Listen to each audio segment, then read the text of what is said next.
মানুষের অজান্তেই পৃথিবীতে বিভিন্ন প্রান্তে ছড়িয়ে আছে এমন কিছু ভাইরাস যেগুলো মুহূর্তের মধ্যেই বদলে দিতে পারে একটি মানুষের জীবন।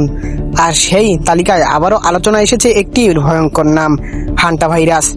ইঁদুরের মাধ্যমে ছড়িয়ে পড়া এই ভাইরাসকে ঘিরে নতুন করে উদ্বেগ তৈরি হয়েছে বিভিন্ন দেশে।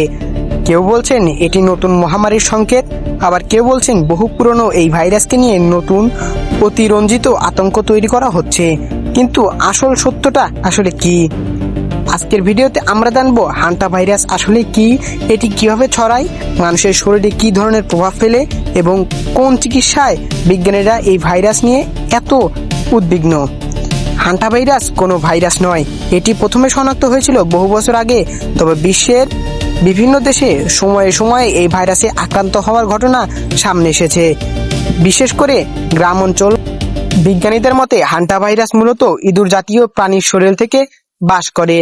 কিন্তু সবচেয়ে ভয়ের বিষয় হলো এই প্রাণীগুলো নিজেরা অসুস্থ না হলেও মানুষের জন্য মারাত্মক বিপদ ডেকে আনতে পারে। যখন কোনো আক্রান্ত ইঁদুরের মল, প্রস্রাব অথবা লালা শুকিয়ে বাতাসে মিশে যায়, তখন মানুষ সেই বাতাসের মাধ্যমে ভাইরাস শরীরে টেনে নিতে পারে। অনেক সময় ঘর পরিষ্কার করতে গিয়েও মানুষ আক্রান্ত হতে পারে, যদিও সেখানে আগে ইঁদুরের উপস্থিতি থাকে। চিকিৎসকদের ভাষায় হান্টা ভাইরাসের সবচেয়ে ভয়ঙ্কর দিক হলো এর প্রাথমিক লক্ষণগুলো সাধারণত জ্বর বা ভাইরাস ইনফেকশনের মতো হয়। শুরুতে আক্রান্ত ব্যক্তির জ্বর, মাথা ব্যথা, শরীর ব্যথা, দুর্বলতা এবং বমি বমি ভাব দেখা দিতে পারে। ফলে অনেকের বিষয়কে গুরুত্ব দেয় না, কিন্তু কয়েকদিনের মধ্যেই পরিস্থিতি মারাত্মক আকার ধারণ করতে পারে। রোগী শ্বাস নিতে কষ্ট হয়, ফুসফুসে পানি জমতে পারে, এমনকি অনেক ক্ষেত্রে শরীরের গুরুত্বপূর্ণ অঙ্গ কাজ করা বন্ধ করে দেয়। বিশেষজ্ঞরা বলছেন যদি সময় মতো চিকিৎসা না নেওয়া হয় তাহলে এই ভাইরাস প্রাণঘাতী হতে পারে।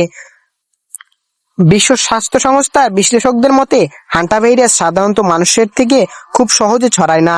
এ কারণে এই করোনা ভাইরাসের মতো দ্রুত বিশ্বজুড়ে ছড়িয়ে পড়বে না।